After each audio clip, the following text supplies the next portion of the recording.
10장 앤 용서를 빌다. 그날 저녁 마릴라는 매슈에게 그 사건에 대해 말하지 않았다. 하지만 앤이 다음 날 아침까지도 고집을 부리고 식사를 하러 나타나지 않는 탓에 무슨 일이 일어났었는지 말하지 않을 수 없었다. 마릴라는 매슈에게 앤이 얼마나 황당한 일을 했는지 사건의 전말을 설명했다. 레이첼 린드가 한 방 먹었다니 좋네. 그 여자는 참견하길 좋아하는 데다 말이 많아서. 매슈가 위로한답시고 말을 건넸다. 오라버니, 뭐라고요? 앤이 황당한 일을 했다는 걸 알면서 그 아이 편을 드는 거예요? 이러다가 다음엔 아주 벌도 주지 말라고 하겠어요? 아니, 그런 말이 아니지. 벌은 좀 받아야지. 난 그냥 너무 심하게 하지 말라는 거야. 그 애는 제대로 배워본 적이 없는 아이잖아. 그걸 잊지 말라는 거지. 근데 먹을 건 가져다 줄 거지? 제가 성격 바로잡는다고 누굴 굶기고 그러는 거 봤어요? 삼시세끼 꼬박꼬박 챙겨 대령할 거예요. 하지만 린드 부인에게 사과하겠다고 할 때까진 아래층에 얼씬도 못하게 할 거니까 그런 줄 아세요. 앤이 여전히 고집을 부리는 통에 아침, 점심, 저녁 식사는 매우 적막했다. 마릴라가 매 끼마다 잘 차려진 쟁반을 동쪽 다락방으로 손수 날랐다가 앤이 별로 입에 대지도 않은 걸 도로 가지고 내려왔다.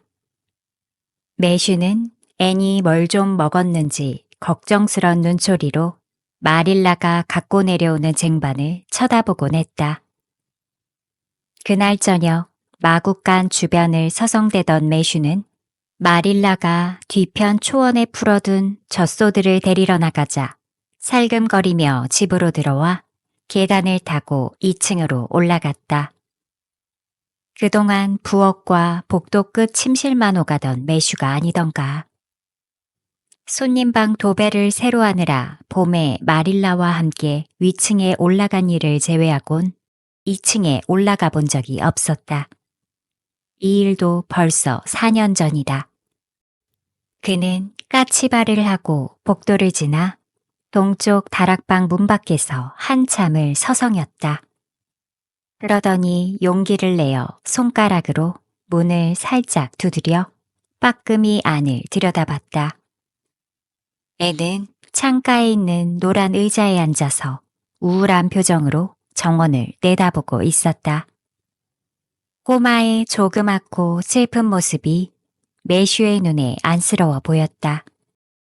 그는 문을 조심스레 닫곤 살며시 앤에게 다가갔다. 누가 엿듣기라도 하듯 매슈가 속삭였다. 앤, 좀 괜찮니? 앤이 힘없이 웃음 지었다. 그냥 그렇죠 뭐. 좋은 것들을 상상하고 있었어요. 그러면 시간이 잘 가거든요. 물론 좀 외롭지만 익숙해질 것 같아요. 앤은 다시 웃어 보였다. 길고 외로운 감금 생활을 꿋꿋이 감내하겠다는 듯. 매슈는 더 이상 시간을 지체하지 말고 말을 하는 게 좋겠다고 생각했다. 여기서 그만 끝내는 게 낫지 않겠니? 마릴라는 고집이 엄청 세거든. 네가 언젠가는 사과를 해야만 할 거라고. 그러니 시간을 끌지 말고 빨리 해치우자는 거지. 린드 아주머니께 용서를 빌라고요? 사과하라는 거야. 좋게 해결하자는 거지. 앤이 고심 끝에 답했다. 매슈 아저씨 말씀이라면 따를 수 있어요. 죄송하다고 진심으로 사과드릴 수도 있을 것 같아요. 어제는 사실 하나도 죄송하지 않았거든요. 완전 정신이 나갔었어요. 밤새 그랬죠.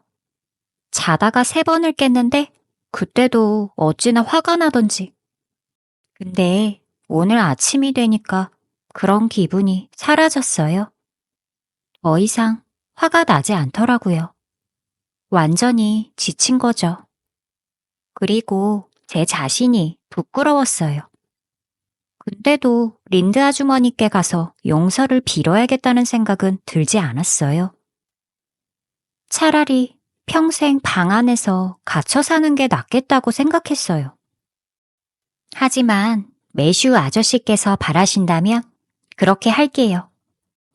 매슈 아저씨를 위해서라면 전 뭐든 할 수 있어요. 그래, 그러자. 네가 없으니 아래층이 어찌나 쓸쓸하던지.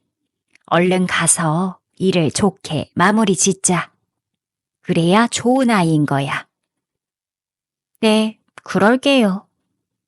마릴라 아주머니가 돌아오시는 대로 제가 반성 중이라고 말씀드릴게요. 그래, 그래. 하지만 마릴라에겐 내가 무슨 말을 했다고 말하진 말거라. 난 상관하지 않겠다고 했거든. 마릴라는 내가 약속을 어겼다고 생각할 거야. 하늘이 무너져도 비밀은 지킬 거예요. 근데 어떻게 하늘이 무너질 수 있죠? 매슈는 계획했던 바를 이루자 잽싸게 밖으로 나갔다. 그리고 목초지의 가장 외진 구석으로 허겁지겁 몸을 숨겼다. 마릴라에게 자신의 속셈을 들키고 싶지 않았기 때문이다. 정작 놀란 건 마릴라 본인이었다. 마릴라가 집으로 돌아오자마자 계단 난간에서 가녀린 목소리로 그녀를 불렀기 때문이다. 왜 그러니? 죄송해요. 성질을 부려서요. 린드 아주머니께 가서 용서를 빌게요. 마릴라는 안심하는 기색을 보이지 않고 덤덤했다. 하지만 앤이 계속 고집을 피워대면 어쩌나 고민하던 참이었다. 그래, 좋아. 소젖을 짜고 나서 린드 부인 댁에 데려다 주마. 소젖을 짠 뒤 마릴라와 앤은 오솔길을 따라 내려갔다. 앞에 선 마릴라는 등을 꼿꼿이 편 채 의기양양했고 그 뒤를 따르는 앤은 고개를 푹 숙이고 기운이 없어 보였다. 하지만 절반쯤 가자 앤은 마법에라도 걸린 듯 기죽은 모습이 사라졌다. 고개를 빳빳이 들더니 깡총깡총 뛰기 시작했다. 눈은 하늘을 향해 있었고 공기를 한껏 들이마시기까지 했다. 마릴라는 앤의 이런 모습이 못마땅했다. 누가 봐도 린드 부인에게 잘못을 빌려가는 고분고분한 아이의 모습이 아니었기 때문이다. 마릴라가 톡 쏘아댔다. 또 무슨 생각을 하는 거니? 앤은 마치 꿈꾸듯 대답했다. 린드 아주머니께 무슨 말씀을 드릴지 상상하고 있었어요. 만족스런 대답이었다. 하지만 마릴라는 앤에게 벌을 주겠다는 계획이 틀어지고 있다는 느낌을 지울 수가 없었다. 앤이 저렇게 빛나는 얼굴이어선 안 되는 것 아닌가. 명랑한 얼굴은 부엌 창가에 앉아 뜨개질을 하고 있던 린드 부인 앞에 갈 때까지 계속됐다. 그러나 환하게 빛나던 얼굴은 어느덧 수심으로 가득 찼다. 앤은 깜짝 놀란 린드 부인 앞에 다가가 무릎을 꿇고 애원하는 듯 손을 내밀었다. 린드 아주머니, 정말 죄송해요. 제 슬픔은 말로 다 표현할 수 없을 정도예요. 제가 너무 못되게 굴었죠. 아주머니의 친한 친구분인 매슈 아저씨와 마릴라 아주머니도 난처하게 해드렸고요. 이분들은 제가 남자아이가 아닌데도 저를 초록지붕집에 받아주셨는데 제가 은혜를 저버렸어요. 전 정말 못됐어요. 어떤 벌이라도 달게 받을게요. 아주머니는 제게 사실을 말씀하셨을 뿐인데 전 화를 내고 성질을 부렸어요. 전 빨간 머리고 주근깨 투성이에 삐쩍 마르고 못생겼어요. 제가 아주머니께 한 말도 사실이긴 하지만 그래도 그런 말을 해서는 안 되는 거였어요. 정말 죄송해요, 아주머니. 용서해 주세요. 만약 제 사과를 받아주시지 않는다면 이 가여운 고아는 평생 슬퍼할 거예요. 제가 아무리 성질이 고약해도 말이죠. 절 용서해 주실 거죠? 제발요, 린드 아주머니. 애는 두 손을 모으고 고개를 숙였다. 그리고 린드 부인의 판결을 기다렸다.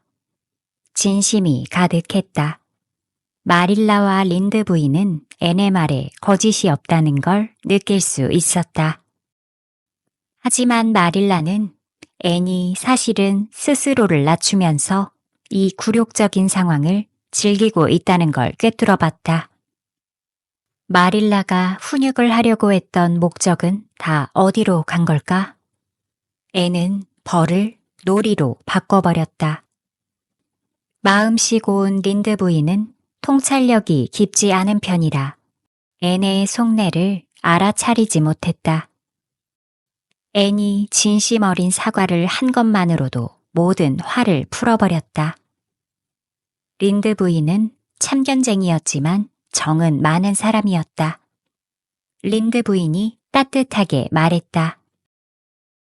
아이고, 일어나렴. 당연히 용서하고 말고.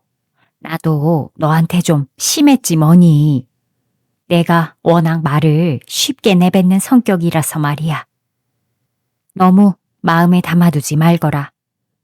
네 머리카락이 빨간 건 사실이지만 예전에 나와 학교에 같이 다녔던 친구 중에 너처럼 머리가 빨간 아이가 있었어. 근데 자라면서 멋진 젓갈색으로 변하더구나? 네 머리가 그렇게 변한데도 놀라지 않을 것 같은걸? 아, 린드 아주머니, 제게 희망을 주셔서 감사드려요. 평생 은인이라고 생각할게요. 전 이 다음에 자라서 머리카락이 젓갈색으로 변하기만 한다면 그 어떤 어려운 일도 다 견딜 수 있을 것 같아요. 예쁜 젓갈색 머리를 가진 사람이면 착해지기도 쉽지 않을까요? 두 분 말씀 나누시는 동안 정원 사과나무 아래 벤치에 앉아봐도 돼요? 저기 나가면 상상거리가 많을 것 같아서요. 그럼 물론이지. 가보렴. 원한다면 하얀 6월의 수선화를 한 다발 꺾어도 된단다. 앤이 문을 닫고 나가자마자 린드 부인은 램프에 불을 켜며 밝게 말했다. 독특한 아이임에 틀림없네요. 마릴라, 여기 앉아요. 여기가 더 편할 거예요. 아이가 확실히 독특하네요. 이제 보니 왜 마릴라와 매슈가 저 아이를 드리겠다고 했는지 이해가 될 것 같아요. 아이가 딱해 보이는 타입도 아니에요. 곧게 잘 자랄 아이예요. 물론 아이가 표현하는 방식은 좀 남다르지만요. 하지만 교양 있는 사람들과 어울리다 보면 차차 좋아질 거예요. 아이가 조금 발끈하는 기질은 있네요. 하지만 그런 애들이 또 금세 화를 풀죠. 교활하거나 남을 속이지도 않고 난 교활한 아이는 질색이에요. 어쨌거나 마릴라, 난 저 애가 괜찮네요. 마릴라가 집으로 돌아가려고 나오자 애는 손에 하얀 수선화를 한아름 들고 황혼역의 과수원에서 나오고 있었다. 오솔길을 걸어 내려오면서 애는 자랑스레 말했다. 어땠어요? 사과 잘했죠? 어차피 해야 할 거면 제대로 하고 싶었어요. 그래, 잘도 했더구나. 마릴라는 조금 전의 일이 떠올라 웃음이 나오려 했다. 앤의 행동에 대해 야단쳐야 한다는 것도 내키지 않았다. 우스꽝스럽지 않은가? 호되게 타이르는 걸로 마릴라는 스스로와 타협했다. 앞으론 사과를 해야 하는 일 자체를 만드는 일이 없었으면 좋겠구나. 그 성질도 좀 죽이고. 사람들이 제 외모를 가지고 트집 잡지만 않으면 해보겠는데. 다른 건 어떻게든 참아보겠는데 빨간 머리라고 놀림만 받으면 속이 부글부글 끓어올라요.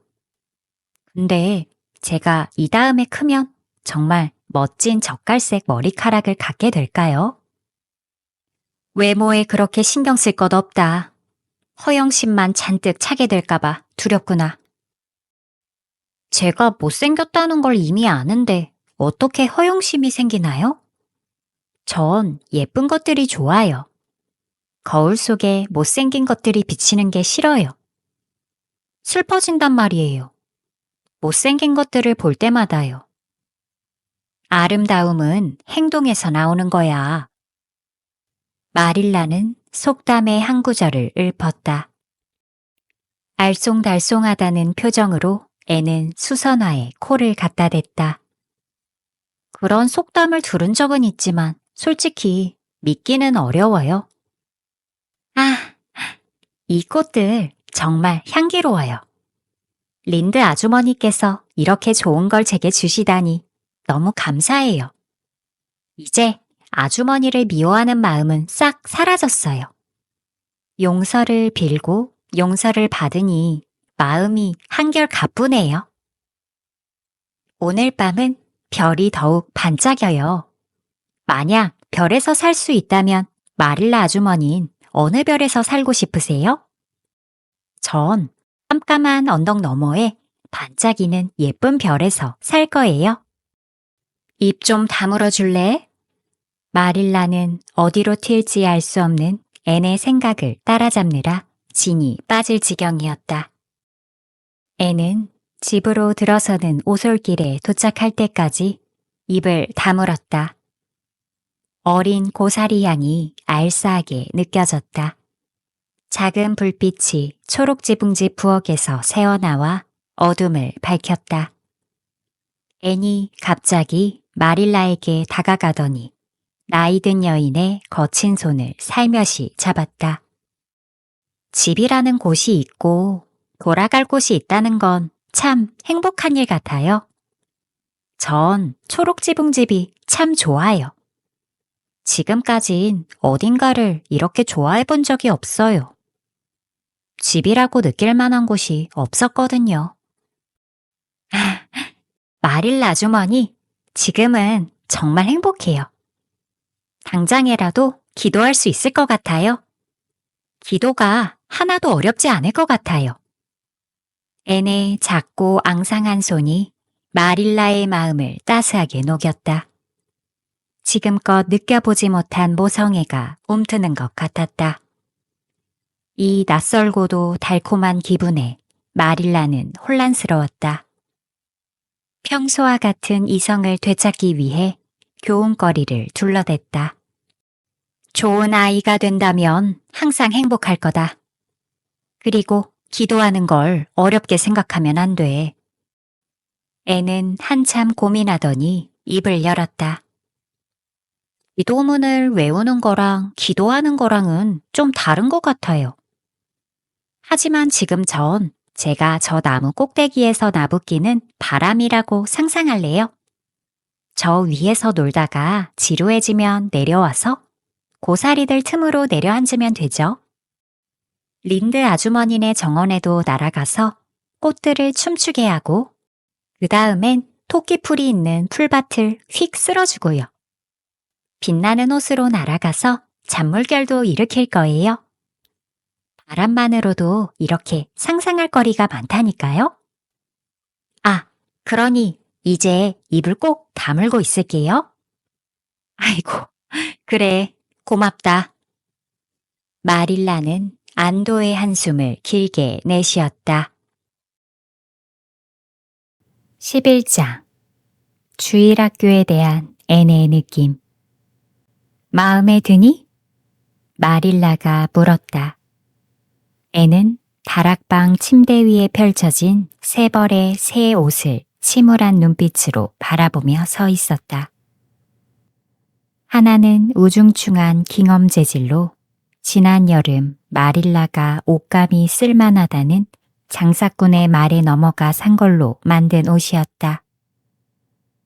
또 하나는 지난 겨울 할인 매장에서 산 흑백 체크무늬 세틴 옷감. 마지막은 얼마 전 카모디에 있는 상점에서 산 것으로 볼품없는 파란색에 재질도 뻣뻣한 것으로 만든 옷이었다. 마릴라는 세 벌의 옷을 모두 직접 만들었는데 모양이 엇비슷했다. 허리선까지 폭이 좁은 밋밋한 스커트가 단순한 상의와 연결돼 있었고 소매 부분도 폭이 좁고 평범했다. 마음에 든다고 상상하죠, 뭐. 상상하길 바라는 게 아닌데? 새 옷이 마음에 안 드는가 보구나. 어떤 부분이 그렇다는 거니? 단정하고 깔끔하잖아. 네. 근데 뭐가 문제인 건데? 그러니까 옷이 안 예뻐요. 예쁜 옷? 난 너에게 예쁜 옷을 만들어줄 생각이 전혀 없었어. 난 허영심 따위를 좋게 보지 않는다. 이 옷들은 튼튼하고 실용적이라고. 프릴이나 요란한 장식이 없잖아. 이번 여름은 이 세 벌로 지내도록 해라. 이 갈색 깅엄과 파란색 옷은 학교 다닐 때 입고, 세틴 옷은 교회와 주일학교 갈 때 입어라. 늘 단정하고 깨끗한 차림새를 갖추고, 지금까지 입던 윈시 드레스에서 벗어나게 해줬으면 뭐든 감사해야 하는 거 아니니? 아니에요. 감사해요. 근데 만약 이 중에 하나라도 소매가 봉긋한 퍼프였다면 더 감사했을 거예요. 요즘 퍼프 소매가 유행이잖아요. 퍼프 소매를 한 번이라도 입어본다면 정말 짜릿할 것 같아요. 네가 짜릿한 기분을 느낄 일 따윈 없을 거야. 퍼프 소매 만든답시고 옷감을 낭비할 생각은 전혀 없다. 퍼프 소매라니. 보기만 해도 우스꽝스럽지 않니? 난 단순하고 편한 옷차림이 좋더라. 하지만 애는 침울한 표정으로 대꾸했다. 하지만 저 혼자만 단순하고 편한 옷차림을 해야 한다면 차라리 남들처럼 우스꽝스러운 게 나을 것 같아요. 아휴, 옷장에 잘 걸어두고 앉아서 주일학교 공부를 하도록 해. 벨 장로님한테서 교리문답집을 얻어왔어. 내일은 주일학교에 가야 되니까. 마릴라는 화가 나서 아래층으로 내려가 버렸다. 애는 두 손을 모은 채 옷들을 바라봤다. 퍼프 소매가 달린 하얀 드레스를 갖고 싶었는데 한 벌만이라도 갖고 싶다고 기도를 하긴 했지만 솔직히 크게 기대하진 않았어. 하나님은 고아의 기도를 신경 쓰실 여유가 없으실 테지. 그러니 마릴라 아주머니께 기대할 수밖에 없었던 건데. 그래도 이게 어디야. 이 옷들 중 하나는 사랑스런 레이스 프릴에다 세 겹으로 된 퍼프 소매가 달린 눈처럼 하얀 모슬린 드레스라고 상상해야지. 다음 날 아침 두통이 심한 나머지 마릴라는 앤을 주일학교에 데려다 줄 수가 없었다. 앤, 가서 린드 부인에게 도움을 청하도록 해라. 린드 부인이 어느 반으로 가면 되는지 알려주실 거야. 몸가짐 똑바로 하고 설교 시간이 되면 린드 부인께 어디 앉으면 되는지 여쭤보고 여기 1센트는 헌금해라. 괜히 사람들을 쳐다보거나 두리번거리고 그러면 안 되고. 집에 와선 설교 말씀에 대해 나한테 알려줘야 한다. 애는 뻣뻣한 흑색 세틴 옷을 반듯하게 입고 집을 나왔다. 길이도 알맞고 잘 맞았지만 앤의 야윈 몸매의 구석구석이 도드라져 보였다. 납작한 밀짚 모자는 단순한 모양새라 꽃과 리본으로 장식된 모자를 기대했던 앤에겐 실망 그 자체였다. 하지만 앤이 큰 길로 들어서자 황금빛 미나리아 제비와 들장미들이 눈에 들어왔고 앤은 재빨리 꽃을 꺾어 화관을 만든 뒤 모자에 둘렀다. 다른 사람들이 어떻게 생각하든 앤은 분홍과 노란 빛깔의 꽃들로 장식한 머리를 꼿꼿이 세운 채 가뿐한 마음으로 길을 따라 내려갔다. 린드 부인 집에 도착했을 때 부인은 이미 나가고 난 뒤였다. 그래서 앤은 혼자 교회로 갔다. 교회 현관에는 어린 소녀들이 하얗거나 파랗거나 분홍빛의 예쁜 옷을 갖춰 입고 옹기종기 모여 있었다. 소녀들은 괴상한 머리 장식을 하고 나타난 낯선 앤을 호기심 어리게 흘끔흘끔 쳐다봤다. 에이벌리의 소녀들은 앤에 관한 소문에 대해선 익히 들은 터였다. 린드 아주머니 말론 저 애가 성질이 고약하대. 초록지붕집에서 일하는 제리부트가 그랬는데 쟤는 혼잣말을 한다는 거 있지? 정신 나간 사람처럼 나무와 꽃하고도 얘기를 나눈다나? 소녀들은 앤을 흘끔거리며 교리문답집으로 입을 가린 채 자기들끼리 쑥덕였다. 예배가 끝날 때까지 그 누구도 앤에게 친근하게 다가오지 않았고 앤은 예배를 마치자 홀로 로저슨 선생 반을 찾아갔다. 로저슨 선생은 중년의 부인으로 주일학교에서 20년 동안 가르친 경력이 있었다. 교리 문답집에 나오는 문제에 대해 특정한 아이를 꼽아 질문을 던지곤 그 아이가 답을 할 때까지 쏘아보며 기다렸다. 선생은 앤을 자주 쳐다봤는데 마릴라와 미리 예습을 해놓은 덕분에 곧바로 질문에 대답을 할 수 있었다. 하지만 답을 했다고 해서 앤이 제대로 이해를 했는지는 의문이다. 앤은 로저슨 선생이 마음에 들지 않았다. 게다가 같은 반 친구들은 전부 퍼프소매 옷을 입고 있어서 앤은 스스로가 초라하다고 느꼈다. 퍼프소매가 없는 삶은 무의미하다고 느껴질 정도였다. 앤이 집에 돌아오자 마릴라가 물었다. 주일학교는 어땠니? 머리에 둘렀던 화관은 시들어서 오는 길에 버렸기 때문에 마릴라는 이에 대해서 당분간 알지 못할 터였다. 별로였어요. 재미없었어요. 마릴라가 꾸짖듯 불렀다. 앤! 앤은 흔들 의자에 앉아 한숨을 쉬며 보니의 잎사귀에 입을 맞췄다. 그리고 활짝 핀 푸크시아 꽃에게 손을 흔들었다. 제가 집을 비운 동안 이 친구들이 외로웠을 것 같아요. 린드 아주머니는 먼저 출발하셔서 혼자 교회에 갔어요. 전 예배 때 창가 쪽 가장 구석진 자리에 앉았어요. 벨 장로님은 기도를 엄청 길게 하셨어요. 창가에 앉지 않았으면 정말 지루했을 거예요. 대신 전 빛나는 호수를 보면서 상상을 했어요.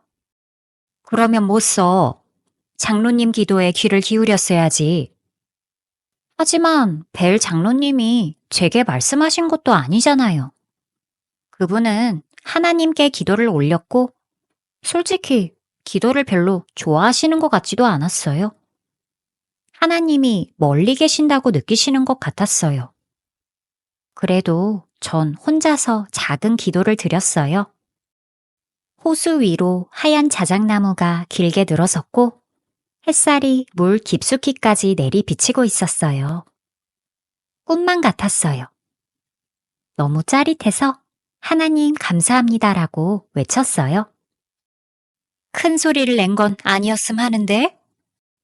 당연하죠. 숨죽이고 소곤거렸어요. 벨 장로님의 기도가 끝나자 사람들이 저더러 로저슨 선생님 반으로 가라고 했어요. 그곳엔 여자아이들이 9명 정도 있었는데 전부 퍼프 소매 차림이었어요. 전 제 옷도 퍼프 소매라고 상상하려 했는데 쉽지 않았어요. 다락방에 혼자 있을 땐 쉽게 상상할 수 있었는데 진짜 퍼프 소매 옷을 입은 애들 사이에선 너무 어려웠어요. 주일학교에서 소매 생각이나 했다니. 예배에 집중했어야지. 그 정도도 모르니? 알죠.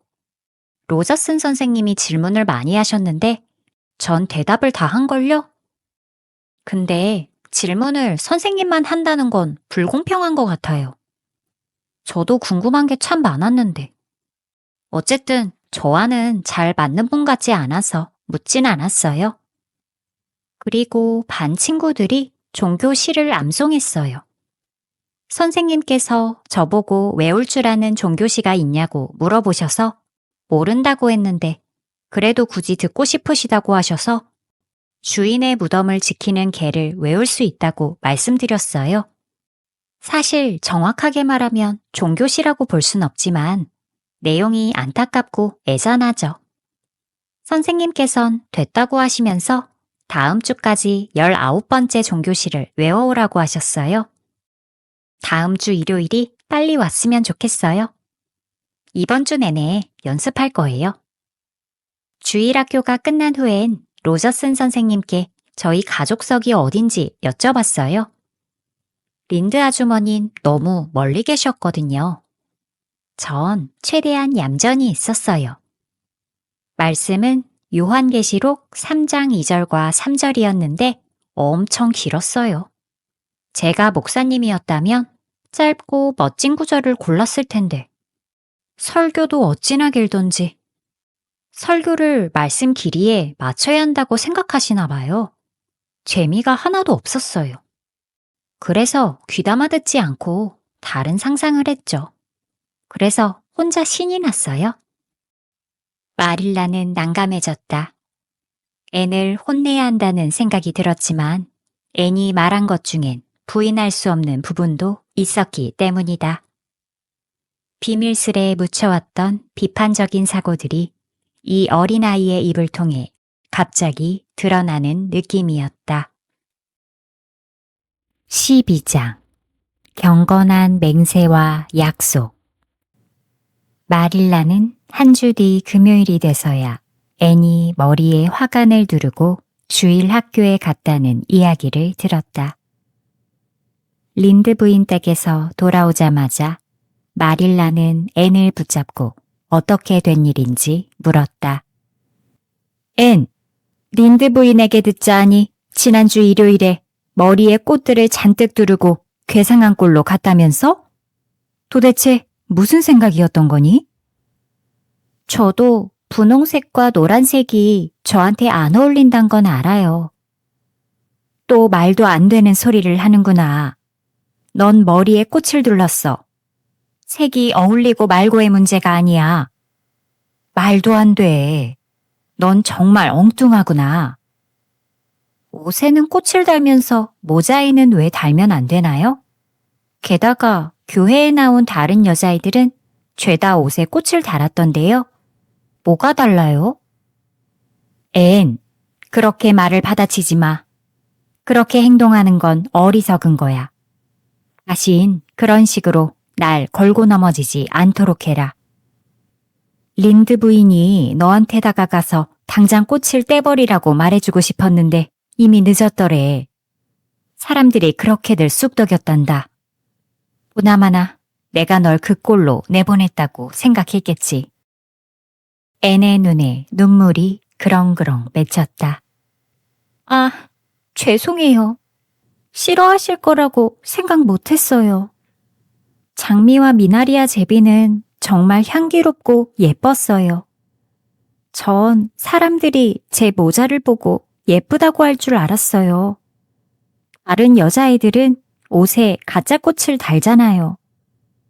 제가 마릴라 아주머니께 골치 아픈 존재가 되는 것 같아서 걱정이 돼요. 저를 고아원으로 돌려보내는 게 나으실지도 모르겠어요. 물론 그러면 전 너무 끔찍해서 얼마나 견딜 수 있을지 모르겠지만요. 무슨 말도 안 되는 소리를 하고 그러니 난 널 고아원으로 돌려보내지 않아. 내가 바라는 건 네가 엉뚱한 짓을 그만하고 다른 평범한 아이들처럼 행동하는 거야. 자, 이제 눈물을 그치렴. 내게 알려줄 소식이 있으니까. 다이애나 베리가 오후에 집으로 돌아왔다는구나. 난 베리 댁에 가서 스커트 패턴을 빌릴 생각인데 같이 가겠니? 너도 다이애나와 인사도 나누고. 애는 손을 꽉 움켜쥐고 자리에서 번쩍 일어났다. 눈물은 아직 그렁그렁 맺힌 상태였다. 아주머니, 저 겁나요. 이제 눈앞에 닥치니까 막 무서워요. 그 애가 절 싫어하면 어떡하죠? 그럼 제 인생의 가장 비극적인 날이 될 거예요. 유난 좀 그만 떨래? 그리고 그렇게 거창한 단어도 그만 쓰면 좋겠어. 어린애가 그러니까 우습잖니. 다이애나는 분명 널 좋아할 거다. 네가 신경 써야 할 사람은 그의 어머니야. 베리 부인이 널 싫어하면 아무 소용 없거든. 네가 린드 부인에게 성질 부린 거랑 모자에 희한한 꽃을 두른 건 정말 모르셔야 할 텐데. 그 집에 가면 예의 바르고 얌전하게 굴도록 해라. 쓸데없는 소린 하지 말고. 어머, 세상에, 너 지금 떨고 있니? 애는 정말로 부들부들 떨고 있었다. 마릴라 아주머니도 저처럼 영혼의 단짝을 만나러 가는 길이면 이렇게 떨리실 거예요. 게다가 그 아이의 어머니가 절 싫어할지도 모르는 상황이라면 더더욱 그렇고요. 마릴라와 애는 개울가를 지나 전나무 숲이 있는 언덕을 가로질러 비탈 과수원 집으로 갔다. 마릴라가 문을 두드리자 베리 부인이 부엌문을 열고 나왔다. 키가 크고 검은 눈동자와 검은 머리에 인매가 단호해 보였다. 베리 부인이 다정하게 인사를 했다. 마릴라, 그동안 잘 지내셨어요? 들어오세요. 이 아이가 데려왔다는 그 아이군요. 네, 앤 셜리예요. 마릴라가 소개하자 애는 매우 떨렸지만 이 중요한 문제에 관해선 어떠한 오해도 있어선 안 되기에 굳은 의지를 갖고 덧붙였다. 제 이름의 철자 끝은 이로 끝난답니다. 베리 부인은 못 들은 건지 이해를 못한 건지 그저 악수를 하고 다정하게 말을 건넸다. 안녕? 머릿속은 복잡해도 몸은 건강합니다. 감사합니다, 베리 아주머니. 앤이 진지하게 대답했다. 그러곤 귓속말이라고 하기엔 너무 큰 소리로 옆에 선 마릴라에게 속삭였다. 저 괜찮았죠, 마릴라 아주머니? 소파에 앉아있던 다이애나는 인기척이 나자 읽던 책을 내려놓았다. 예쁘장하게 생긴 아이였다. 엄마의 검은 눈동자와 검은 머리카락, 발그레한 볼을 지녔고 아빠의 밝은 표정이 묻어났다. 베리 부인이 입을 열었다. 내 딸 다이애나란다. 앤을 데리고 정원에 나가서 꽃들을 좀 보여주렴. 책만 보고 있는 것보다 훨씬 재밌지 않겠니? 아이들이 나가자 베리 부인은 마릴라를 향해 말했다. 저 애는 온종일 책만 읽어요. 애 아빠가 다이애나 편을 드니까 말릴 수가 없어요. 저렇게 책에 빠져서 늘 살아요. 친구가 될 만한 아이가 생긴다고 생각하니 저도 좋네요. 좀 더 외향적으로 될 수 있을 테니까요. 정원 밖은 서쪽 전나무 너머로 황혼이 지고 있었다. 앵과 다이애나는 아름답게 핀 참나리 꽃을 사이에 두고 수줍게 서로를 바라봤다. 베리신의 정원은 꽃으로 드리워진 들판 같았다. 앤의 마음은 한껏 부풀어 올랐다. 이곳은 마치 운명처럼 느껴졌다. 크고 오래된 버드나무와 전나무가 정원을 에워쌌고 그 아래론 그늘을 좋아하는 꽃들이 얼굴을 내밀고 있었다. 정원을 나누어 놓은 듯한 직각 모양의 오솔길은 조개 껍질로 가장자리를 둘러 마치 붉은 리본으로 정원을 나누어 놓은 듯 했다. 가는 곳곳마다 꽃들이 오순도순 피어 있었다. 장밋빛 금낭화와 화려한 작약, 향기로운 흰 수선화, 짙은 향을 내는 스코틀랜드 장미, 옅은 자줏빛 비누 풀꽃, 서던 우드와 리본그레스, 민트 덤불, 아담과 하와로 불리는 보랏빛 난초와 나팔 수선화, 흰 깃털을 뿌려놓은 듯한 섬세하고 향기로운 스위트 클로버, 하얀 사양꽃을 향해 불타는 창을 겨누고 있는 수레 동작꽃이 이글대고 있었다. 햇살은 좀처럼 발걸음이 떨어지지 않는지 머뭇거렸고 바람조차 이곳이 좋은지 하늘대고 있었다. 앤이 손을 모으더니 속삭이듯 입을 열었다. 다이애나, 혹시 조금이라도 내가 마음에 드니? 내 말은 영혼의 단짝으로서 말이야. 다이애나가 웃음보를 터뜨렸다. 다이애나는 말하기 전에 늘 소리내서 웃곤 했다. 그런 거 같은걸? 네가 초록 지붕집에 와서 너무 기뻐. 같이 놀 친구가 생겨서 정말 신나. 우리 집 근처엔 또래 친구가 없거든. 동생들은 너무 어리고. 앤이 심각하게 물었다. 그럼 평생 내 단짝이 되겠다고 맹세할 수 있어? 그러자 다이애나는 화들짝 놀라며 앤을 나무랬다. 저주? 그건 아주 나쁜 거야. 아니야. 그런 의미 말고 그 말엔 두 가지 뜻이 있어. 다이애나가 미심쩍다는 듯 말했다. 난 하나만 들어봤는데. 하나 더 있어. 그건 하나도 나쁜 게 아니야. 그냥 경건하게 약속하는 걸 말하는 거야. 마음이 놓인 다이애나가 동의했다. 그러면 좋아. 어떻게 하면 되는데? 손을 이렇게 맞잡아야 돼. 원래는 흐르는 물에서 하는 거지만 일단 이 오솔길이 흐르는 물이라고 상상해보자. 먼저 서약할게. 해와 달이 닿을 때까지 나의 친구 다이애나 베리에게 충실할 것을 엄숙히 맹세합니다. 자, 이제 네 차례야. 네 이름을 넣어서 맹세하면 돼. 다이애나가 한바탕 웃더니 따라서 맹세를 했다. 넌 정말 별난 아이구나. 앤, 네가 남다르다는 얘기는 익히 들었어.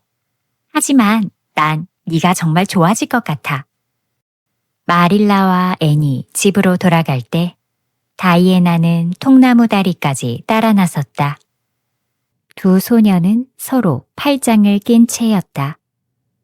다음 날 오후에 다시 만나자는 약속을 수차례 하고 나서야 겨우 개울가에서 작별 인사를 했다. 초록지붕집에 들어서자 마릴라가 물었다. 그래, 다이애나와는 영혼의 단짝이든? 애는 너무 들떠서 놀려대는 마릴라의 의중을 알아차리지 못했다. 물론이죠. 제가 프린스 에드워드 섬에서 아마 제일 행복한 아이일 거예요. 오늘 밤엔 기도가 정말 잘 나올 것 같아요. 내일은 다이애나와 윌리엄 벨신의 자작나무 숲에 비밀의 집을 만들기로 했어요. 장작 더미에 있는 깨진 도자기를 가지고 가도 되나요? 다이애나는 2월에 태어났대요. 전 3월생이잖아요. 정말 우연의 일치 아닌가요? 다이애나가 책도 빌려준대요. 그의 말로는 정말 엄청 멋지고 재밌는 내용이라나요? 다이애나는 눈이 참 맑은 것 같지 않아요? 저도 그렇게 맑은 눈을 가졌으면 좋겠는데.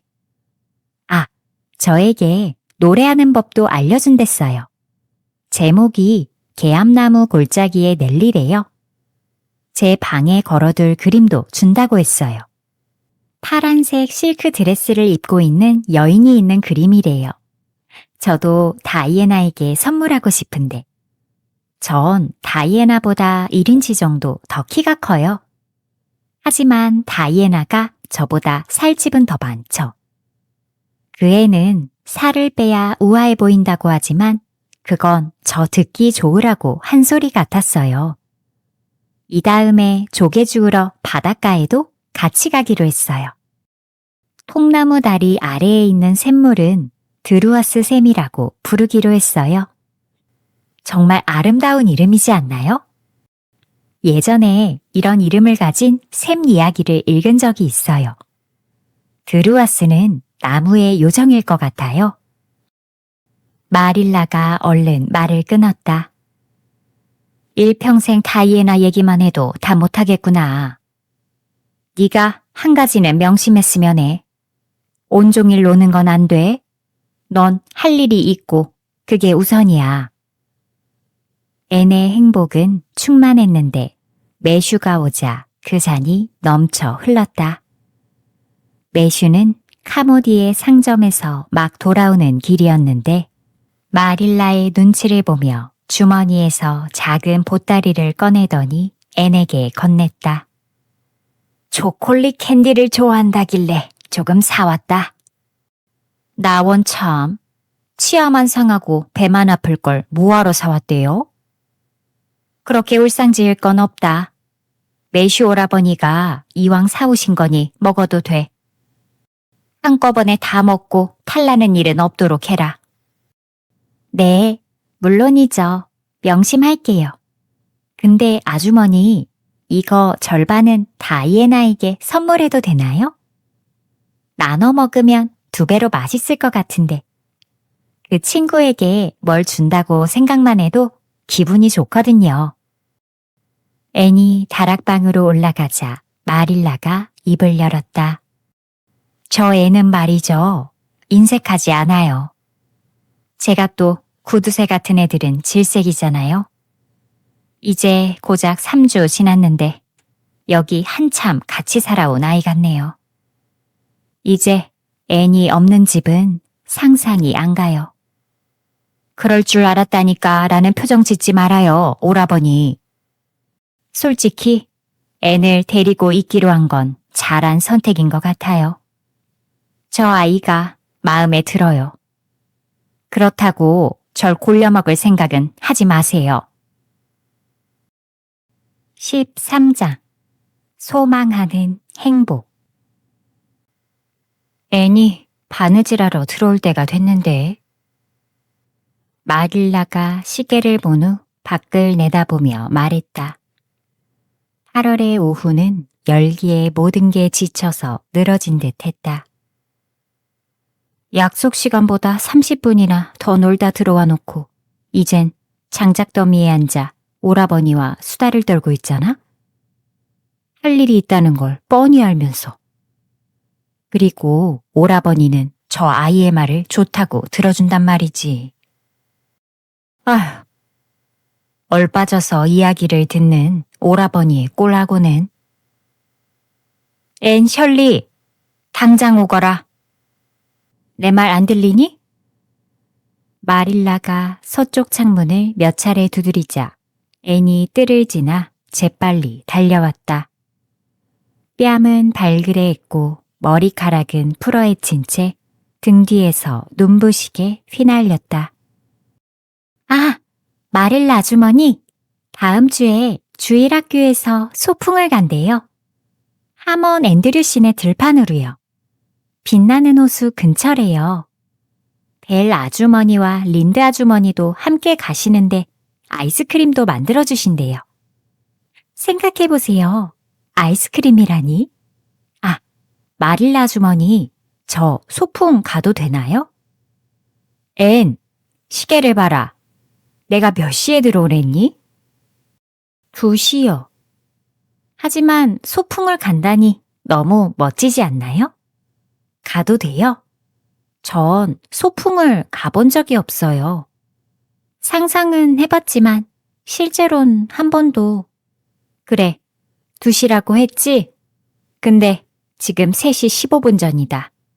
넌 왜 내 말을 안 듣는 거니? 아, 그게 저도 그러려고 했어요. 근데 한적한 황야가 너무 멋있었어요. 매슈 아저씨에게 소풍 얘기도 해드려야 했고요. 매슈 아저씨는 제 이야기를 잘 들어주세요. 그나저나 저 소풍 가도 되나요?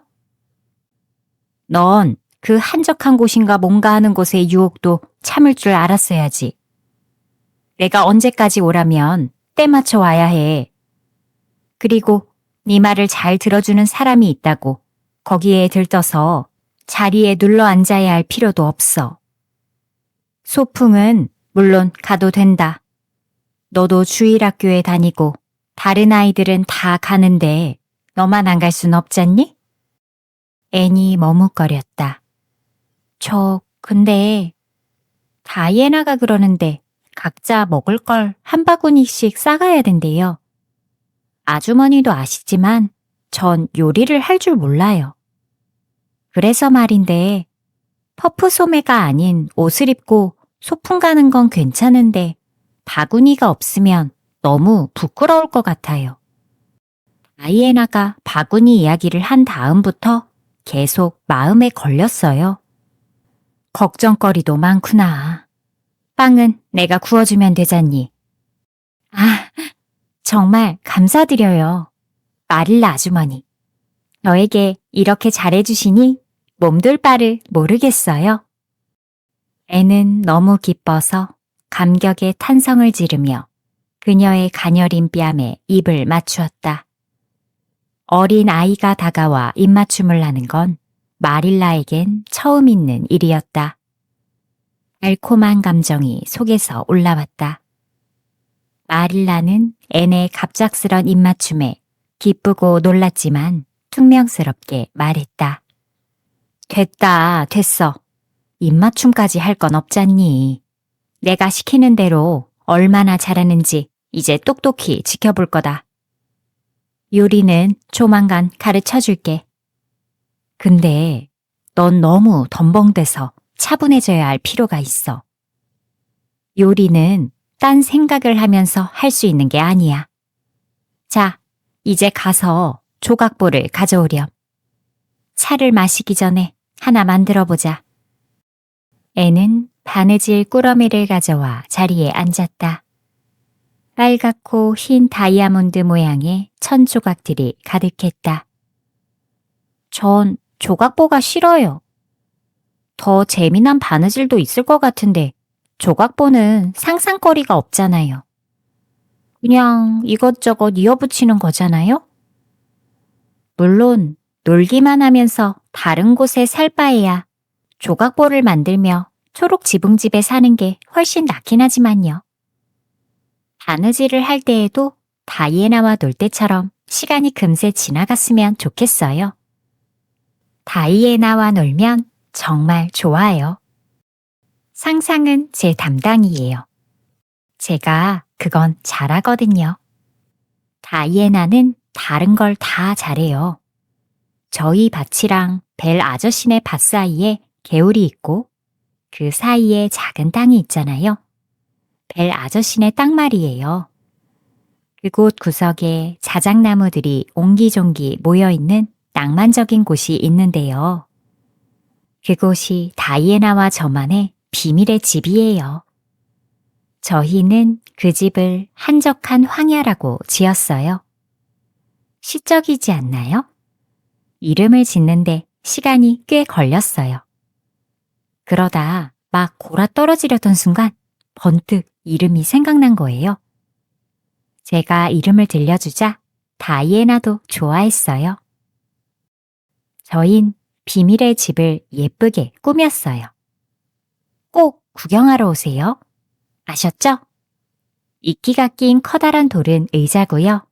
나무 사이로 널빤지를 대서 선반도 만들었어요. 그 위엔 접시를 올려뒀고요. 물론 다 부서졌지만 상상 속에선 전부 멀쩡해요. 빨갛고 노란 담쟁이 덩굴이 그려진 접시가 있는 건데 정말 예뻐요. 그건 특별히 응접실에 놓고 요정의 유리조각도 올려뒀답니다. 요정의 유리조각은 꿈처럼 아름다워요. 원래는 벽에 걸어두는 램프였는데 깨진 거래요. 하지만 무도회장에서 요정들이 잃어버린 거라고 상상하는 게 더 좋아요. 매슈 아저씨는 테이블을 만들어 주신대요. 아, 그리고 베리 아저씨네 밭 너머에 있는 조그만 웅덩이는 버드나무 연못이라고 부르기로 했어요. 다이애나가 빌려준 책에서 따온 이름이에요. 정말 재밌는 책이었어요. 아, 그리고 요즘 살집이 붙고 있어요. 아침마다 팔꿈치를 보면 살집이 붙어서 보조개가 생겼나 생각할 정도예요. 다이애나는 소매가 팔꿈치까지 내려오는 새 드레스를 입게 될 거래요. 아마 소풍날 입고 오겠죠? 아, 다음 주 수요일이 화창한 날이어야 할 텐데. 무슨 일이라도 생겨서 소풍이 취소된다면 정말 실망스러울 것 같아요. 이 다음에 소풍을 100번을 간대도 아무 의미 없어요. 근데 빛나는 호수에선 배도 탈 수 있대요. 그리고 아까 말씀드렸듯 아이스크림도 먹고요. 전 아이스크림을 먹어본 적이 없어요. 다이애나가 무슨 맛인지 설명해 주려고 애썼는데 전 아무래도 그건 상상을 초월하는 맛이 아닌가 싶어요. 앤, 너 지금 10분 동안 계속 혼자 쫑알댄 거 아니? 같은 시간만큼 입을 다물고 있을 수도 있는지 어디 좀 보자. 앤은 시키는 대로 입을 다물었다. 하지만 그 주 내내 앤은 소풍 이야기를 하고 소풍 생각을 하고 소풍 가는 꿈을 꾸었다. 일요일에 비가 내리자 수요일에도 비가 오면 어쩌냐고 걱정을 하는 탓에 마릴라는 앤을 진정시키려고 조각보 바느질을 더 시키기도 했다. 일요일이 되어 교회에서 돌아오는 길에 앤은 마릴라에게 목사님이 설교 도중 소풍 이야기를 꺼냈을 때 온몸이 짜릿했다고 말했다. 마릴라가 한숨을 쉬었다. 아휴, 넌 너무 들떠 있어서 탈이구나. 그러면 앞으로 실망할 일도 많아져요. 하지만 무언가를 기대한다는 건 기쁨을 이미 절반은 누린 거잖아요. 설령 이루어지지 못했다고 해도 기대하는 동안 느끼는 기쁜 마음은 누구도 막을 수 없어요. 린드 아주머니는 아무것도 바라지 않는 자 복 있을지어다. 이렇게 말씀하셨지만 전 무언가를 바라다 실망하는 것보다 애초에 아무것도 기대하지 않는 게 더 별론 것 같아요. 마릴라는 평소처럼 자수정 브로치를 달고 교회에 갔다. 교회에 갈 때마다 마릴라는 그 브로치를 했다. 브로치를 하지 않고 가는 건 헌금이나 성경책 없이 교회에 가는 것과 마찬가지라고 생각하는 것 같았다. 자수정 브로치는 마릴라가 가장 아끼는 물건이었다. 그건 선원이었던 삼촌이 그녀의 어머니에게 선물했던 걸 다시 마릴라가 물려받은 것이었다. 타원형으로 생긴 가장자리엔 정교한 자수정이 박혀 있었고 브로치 안에는 어머니의 머리카락 타래가 들어 있었다. 마릴라는 보석에 대해 잘 알지 못해서 정확한 값어치는 몰랐지만 아주 아름다운 보석이라고 생각했다. 밤색 새틴 드레스에 브로치를 달면 본인의 눈엔 보이지 않아도 목덜미 주위에서 보랏빛을 내며 빛나고 있을 거란 생각에 기분이 즐거워지곤 했다. 애는 그 브로치를 처음 보던 날 눈이 휘둥그레졌다. 와, 마릴라 아주머니, 너무 우아한 브로치예요. 이렇게 아름다운 보석을 달고 어떻게 설교와 기도에 집중하실 수 있어요? 전 못할 것 같아요. 자수정이 너무 예뻐요. 제가 예전에 다이아몬드라고 상상했던 것과 비슷한 것 같아요. 오래전에 다이아몬드를 본 적도 없었던 시절 책에서 읽은 적이 있어요.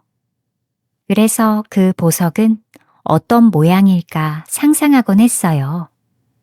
영롱하게 빛나는 사랑스런 돌이라고 생각했죠. 그러다가 어떤 부인이 낀 진짜 다이아몬드 반지를 보곤 너무 실망했어요. 예쁘긴 했는데 상상했던 것과 달랐거든요. 브로치를 잠깐 만져봐도 되나요? 자수정은 마음씨 고운 제비꽃들의 영혼이 아닐까요? 14장 앤의 고백. 소풍을 가기 전 월요일 오후에 마릴라는 화가 난 얼굴로 자기 방에서 내려왔다. 앤! 마릴라는 깨끗한 테이블 위에서 콩을 까고 있는 앤을 불렀다. 앤은 다이애나가 가르쳐준 대로 개암나무 골짜기의 넬리를 흥얼거리고 있었다. 혹시 내 자수정 브로치 못 봤니? 어젯밤 교회에서 돌아온 뒤에 바늘꽂이에 꽂아둔 것 같은데 못 찾겠구나. 아, 그게 아까 아주머니께서 봉사활동 가셨을 때 방문 앞을 지나치다가 바늘꽂이에 꽂혀 있길래 잠깐 보려고 들어갔어요. 마릴라가 낮은 목소리로 물었다. 그래서 만졌니? 네, 그냥 어떤지 한번 달아봤는데. 그건 잘못된 거야. 어린애가 남의 물건에 손을 대다니? 애초에 내 방에 들어간 것부터가 잘못이야. 그리고 네 물건도 아닌 걸 만지는 것도 안 되는 거였고. 브로치는 어디에 뒀니? 화장대 위에 도로 올려놨어요. 잠깐 만져봤을 뿐이에요. 그리고 정말 손댈 생각은 없었어요. 아주머니 방에 들어가는 게 잘못된 건지 몰랐어요. 이제 알았으니 2번 다시 그러지 않을게요. 하지만 넌 제자리에 두지 않았잖니. 브로치는 화장대에 없었어. 네가 가져갔거나 다른 곳에 놔둔 거야. 분명히 제자리에 올려놨어요. 바늘 꼬지에 꽂았는지 도자기 접시에 올려놨는진 가물가물하지만 화장대 위에 올려둔 건 확실해요. 다급하게 대답하는 앤의 말투가 마릴라에게 건방지게 들렸다. 마릴라는 이번 일을 분명히 해둬야겠다고 생각했다. 다시 가서 찾아보마. 네가 돌려놨으면 제자리에 있겠지. 만약 없다면 네가 거기에 두지 않았다는 거야. 알겠니? 마릴라는 방으로 들어가 화장대뿐 아니라 브로치가 있을 만한 다른 곳을 샅샅이 뒤졌다. 하지만 찾을 수가 없었다. 마릴라는 부엌으로 돌아왔다. 앤, 브로치는 없어. 그리고 네가 인정했듯이 그걸 마지막으로 만진 사람은 너야. 자, 사실대로 말해보렴. 브로치를 어떻게 했니? 혹시 밖에 가지고 나가서 잃어버린 거니? 앤이 마릴라의 분노에 찬 눈을 바라보며 시무룩하게 대답했다. 아니에요. 그렇지 않아요. 브로치를 밖에 가지고 나간 적은 없어요. 정말이에요, 마릴라 아주머니. 앤은 자신의 의도를 강조하기 위해 그게 다예요라고 말했지만 마릴라에겐 반항하는 것처럼 들렸다. 마릴라가 날카롭게 말했다. 거짓말하는 것처럼 들리는구나. 앤, 난 다 알아. 그러니 사실대로 말할 생각이 아니면 아무 말도 하지 말거라. 사실대로 고백할 마음이 들 때까지 방에 꼼짝 말고 있어. 콩을 가져갈까요? 필요 없다. 내가 마저 다 할 거야. 넌 내가 말한 대로 해. 앤이 올라가자 마릴라는 심란한 마음으로 집안일을 했다. 마릴라는 소중한 브로치가 걱정이었다. 앤이 잃어버렸으면 어쩌지? 그 아이가 한 일이 뻔한데 안 했다고 시침이 떼는 것하곤 아주 못됐어. 마릴라는 불안하게 콩깍지를 까며 생각했다. 이런 일이 일어나다니. 물론 앤이 브로치를 훔치거나 할 생각은 없었을 거야. 그냥 갖고 놀거나 상상 따위를 하려던 거였겠지. 하지만 앤이 가져간 게 확실해. 앤이 방을 다녀간 다음에 누구도 얼씬거린 사람이 없었잖아? 근데 브로치가 없어졌어. 그럼 확실한 거지. 내 생각엔 앤이 잃어버렸는데 혼날까봐 말을 못하는 것 같아. 하지만 거짓말을 하는 게 더 걱정이 돼. 난 거짓말을 하는 아이를 같은 집에 둘 수 없는데. 그건 성질이 고약한 것보다 더 나쁘잖아. 오늘 애는 교활하고 믿음직스럽지 못했어. 그게 브로치가 없어진 것보다 더 속상해. 솔직하게 말해줬으면 이렇게까지 마음 아프진 않았을 텐데. 마릴라는 저녁 내내 방으로 들어가서 브로치를 찾았지만 보이지 않았다. 잠들기 전 동쪽 다락방에도 들렀지만 허사였다. 애는 브로치에 대해선 더는 모른다는 식이었고 마릴라는 그럴수록 앤이 범인일 거라고 확신했다. 다음 날 아침 마릴라는 매슈에게 브로치 사건에 대해 털어놨다. 매슈는 당황했고 어찌할 바를 모르는 눈치였다. 앤에 대한 믿음을 쉽게 저버리고 싶진 않았지만 상황이 앤에게 불리한 건 매슈도 인정할 수밖에 없었다. 혹시 화장대 뒤로 떨어진 건 아니고? 화장대를 드러내고 서랍 안도 샅샅이 뒤졌어요. 하지만 없었다고요. 아이가 가져갔고 거짓말을 한 게 틀림없어요. 그래서 어떻게 할 셈이니? 매슈는 이번 일을 처리해야 할 사람이 본인이 아닌 마릴라라는 사실이 다행이라고 생각하며 침통하게 물었다. 사실대로 말할 때까지 방에서 꼼짝도 못하게 할 거예요. 어디로 들고 갔는지 말해주면 찾을 수도 있겠죠. 하지만 어쨌든 이번엔 크게 혼 좀 나야 돼요. 마릴라는 지난번에 이 훈육법이 효과가 있었던 걸 떠올리곤 쌀쌀맞게 말했다. 매슈가 모자를 집어들고 말했다. 그래, 혼을 좀 내야겠지. 난 빠지겠네. 나더러 참견하지 말라고 했으니까. 마릴라는 모두에게 버려진 기분이었다. 린드 부인의 조언을 구할 수도 없는 상황이었다. 그녀는 심각한 얼굴로 동쪽 다락방으로 올라갔다가 더 심각한 얼굴로 내려오고 말았다. 앤이 더는 고백할 게 없다며 고집을 부렸기 때문이다. 브로치를 가져간 적이 없다는 것이었다. 아이가 울고 있는 모습이 안쓰러워 보였지만 마릴라는 애써 마음을 가누었다. 사실대로 말할 때까지 방에서 꼼짝 말고 있어야 할 거야. 어떻게 할지는 네가 판단해. 마릴라가 단호하게 말했다. 하지만 내일 소풍이란 말이에요. 소풍도 못 가게 하시려고요?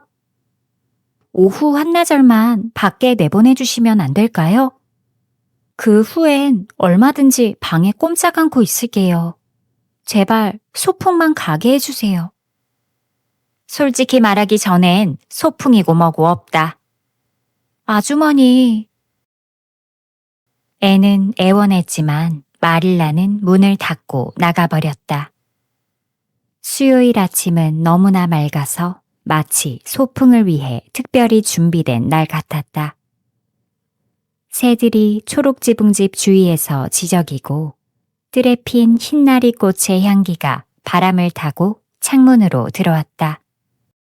하지만 애는 창가에 없었다. 마릴라가 아침 식사를 챙겨 다락방으로 왔을 때 애는 창백하고 굳은 표정으로 침대에 앉아 있었다. 마릴라 아주머니, 사실대로 말씀드릴게요. 그래. 어디 들어보자꾸나. 마릴라가 식판을 내려놓으며 말했다. 또 한 번 그녀의 훈육법이 통한 것이리라. 하지만 기분은 씁쓸했다. 앤이 공부한 내용을 읊어대는 학생처럼 줄줄이 외기 시작했다. 제가 자수정 브로치를 가져갔어요. 말씀하신 대로예요. 방에 들어갔을 때 그럴 의도는 없었어요. 하지만 브로치를 가슴에 달자 참을 수가 없었어요. 한적한 황야에 가져가서 코델리아 피츠제럴드 공주놀이를 하면 재밌을 것 같았어요. 그리고 진짜 자수정 브로치를 하면 공주가 된다고 상상하는 게 훨씬 쉬울 것 같았어요. 다이애나와 저는 로즈베리 꽃으로 목걸이를 만든 적은 있지만 그건 자수정이랑 비교가 안 되잖아요. 그래서 브로치를 가져간 거예요. 아주머니가 돌아오시기 전까지 제자리에 가져다 두면 괜찮을 거라고 생각했어요. 좀 더 오래 갖고 있고 싶어서 길을 빙 둘러서 집에 돌아왔어요. 그리고 오는 길에 빛나는 호수 위에 다리를 건너다가 브로치를 한 번 더 보려고 꺼냈어요. 햇살에 비친 자수정은 눈부셨어요. 근데 바로 그때 브로치가 제 손가락에서 빠져나갔어요. 그리고 물속으로 가라앉아 버렸어요. 빛나는 호수 아래로요. 이게 진실이에요, 아주머니. 마릴라는 화가 치밀어 올랐다. 이 꼬마가 자신이 아끼는 보석을 훔쳐서 잃어버리곤 아무렇지도 않게 오목조목 자초지종을 잘도 설명하고 있지 않은가. 기가 막혀서 말이 안 나오는구나. 무슨 이런 못된 애가 다 있니? 마릴라는 정신을 가다듬으려 애썼다. 앤이 차분하게 말했다. 네, 제 생각에도 그런 것 같아요.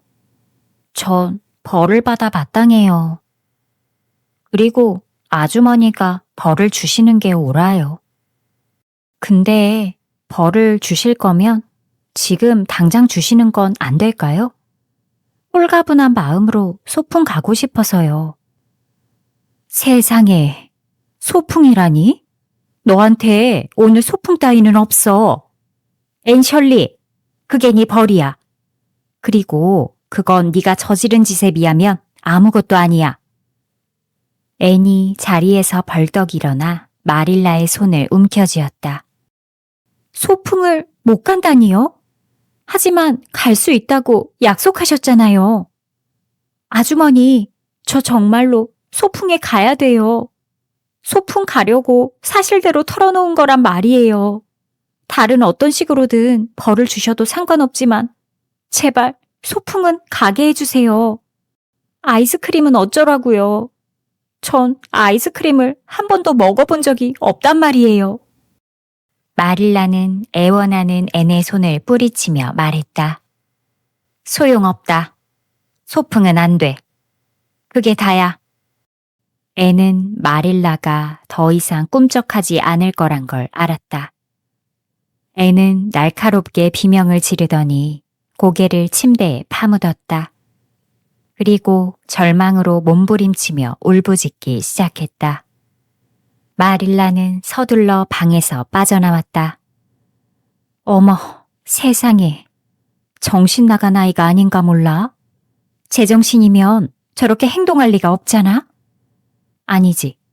제정신인데 저렇게 행동한다면 그게 더 나쁜 거지. 린드 부인의 말을 들었어야 했나 봐. 하지만 이젠 돌이킬 수도 없어. 절망적인 아침이었다. 마릴라는 신경질적으로 일에만 몰두했다. 현관을 쓸고 마구간을 청소했다. 선반과 현관은 닦을 필요가 없었는데도 그렇게 했다. 정원에 나가서는 낙엽을 걸어모았다. 점심 식사를 차리고 나서 계단을 올라가 앤을 불렀다. 눈물이 그렁그렁 맺힌 얼굴로 앤은 고개를 내밀었다. 우울한 표정이었다. 내려와서 식사해라, 앤. 먹고 싶지 않아요, 아주머니. 아무것도 못 먹을 것 같아요. 마음이 아파요. 언젠가는 아주머니도 양심의 가책을 느끼게 되실 거예요. 제 마음을 찢어 놓으셨으니까요. 하지만 용서해드릴게요. 그때가 오면 제가 용서했다는 걸 기억해 주세요. 그리고 저더러 뭘 먹으라고 하지 말아주세요. 특히 삶은 돼지고기와 채소라면 더더욱이요. 상처받은 사람한테 어울리는 음식은 아닌 것 같아요. 화가 머리 끝까지 치밀어 오른 마릴라는 부엌으로 돌아와 매슈에게 무슨 일이 있었는지 쏟아냈다. 매슈는 앤이 벌을 받아야 마땅하다는 이성과 아이가 안쓰럽다는 감성 사이에서 혼란스러웠다. 아이가 브로치를 가져간 건 잘못이지. 거짓말을 한 것도 그렇고. 하지만 아직 어리잖아. 애가 그렇게 소풍을 가고 싶어 하는데 그렇게까지 할 건 없잖아. 매슈도 이처럼 눈물을 자아내는 상황에선 돼지고기와 채소 요리는 어울리지 않는다고 생각하는 듯 눈앞에 차려진 접시를 침울하게 내려다봤다. 오라버니, 정말 놀랍네요. 아이한테 너무 관대한 거 아니에요? 애는 자기가 얼마나 못된 짓을 했는지 모르고 있어요. 그게 제일 걱정이라고요. 앤이 진심으로 반성했다면 일이 이 지경이 됐겠어요? 오라버니도 상황 판단이 안 되는 건 똑같네요. 아이 편을 들고 있잖아요. 애가 아직 어리잖아. 좀 봐주지 그래. 제대로 된 교육을 받은 적이 없는 아이라고. 그래서 지금 그렇게 하고 있잖아요. 마릴라가 말을 되받아치자 매슈는 썩 내키지 않았지만 그냥 입을 다물었다. 식사 분위기는 암울함 그 자체였다. 설거지를 마치고 빵 반죽을 만든 다음 암탉에게 모이를 주고 나자 마릴라는 지난 월요일 봉사활동을 마치고 집에 와서 벗어둔 검은색 레이스 숄에 구멍이 난 게 생각났다. 그걸 수선하려고 방으로 올라갔다. 숄은 트렁크 상자 안에 있었다. 옷을 꺼내들자 무언가가 햇빛을 받아 보랏빛으로 반짝이며 매달려 있는 게 보였다. 마릴라는 숨을 죽이고 그 물건을 잡아챘다. 레이스홀에 매달려 있는 건 자수정 브로치였다. 마릴라의 머릿속은 백지장이 되고 말았다. 아니, 세상에. 내 브로치가 여기 이렇게 멀쩡한데 애는 무슨 얘기를 한 거지? 왜 애는 이걸 가져가서 잃어버렸다고 한 걸까? 그러고 보니 월요일 오후에 숄을 화장대 위에 잠시 걸쳐뒀던 것 같아. 그때 브로치가 여기 걸렸던 거구나. 아, 이를 어째. 마릴라는 브로치를 들고 동쪽 다락방으로 갔다. 애는 한참을 울었는지 시무룩한 얼굴로 창가에 앉아 있었다. 앤, 방금 검은 레이스 숄에서 내 브로치를 찾았다. 이제 아침에 내게 했던 말에 대해 얘기해주지 않겠니? 앤은 힘없이 말했다. 제가 이 실직고를 할 때까지 방에 가둬둔다고 하셨잖아요. 전 소풍을 가고 싶었어요. 뭐라도 고백을 해야 했죠. 그래서 어제 밤새 침대에 누워서 이야기를 만들었어요. 가능한 재밌는 얘기를요. 그리고 연습도 많이 했어요. 근데 결국 전 소풍을 못 가게 됐어요. 전부 헛수고였던 거예요. 마릴라는 자기도 모르게 웃음이 터졌다. 하지만 마음 한구석엔 양심의 가책이 느껴졌다. 앤, 너도 참. 하지만 내가 잘못했다. 이제 알았어. 넌 날 속이지도 않았는데 내가 널 의심부터 하고 말았구나. 물론 네가 하지도 않은 걸 거짓으로 고하는 건 옳지 않았어. 하지만 그건 역시 내가 원인을 제공했으니. 네가 나를 용서해주면 나도 너를 용서할게. 우리 다시 잘 지내보자. 얼른 다시 소풍을 갈 준비를 해야지. 애는 자리에서 폴짝 일어났다. 마릴라 아주머니, 늦은 거 아닌가요? 아니, 지금 겨우 2시야. 아직 사람들이 모이지도 않았을 거고, 차 마실 시간까진 1시간이나 남았어. 가서 세수하고 머리를 빗어라. 잉엄 옷도 입고. 네 소풍 바구니를 채워줄게. 집에 구워둔 과자가 많으니까. 그리고 제리더러 널 소풍 장소까지 마차로 데려다 주라고 할게. 애니 세면대로 쏜살같이 달려가며 외쳤다. 마릴라 아주머니, 전 5분 전까지만 해도 기분이 너무 울적해서 차라리 안 태어났으면 하고 생각했어요. 근데 지금은 천사가 되게 해준데도 필요가 없어요. 그날 저녁 애는 완전히 지친 상태로 한편으론 충분히 행복한 아이의 얼굴을 하고 초록지붕집으로 돌아왔다. 마릴라 아주머니, 오늘은 정말 감칠맛 나는 하루였어요. 감칠맛 나다는 뜻도 오늘 처음 배웠고요.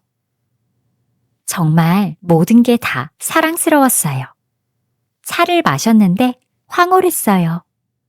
하먼 앤드류 아저씨께서 빛나는 호수에서 배를 태워주셨어요. 6명이 한 배에 탔어요. 제인 앤드류는 물에 거의 빠질 뻔했지 뭐예요. 수련을 꺾으려고 몸을 숙였거든요.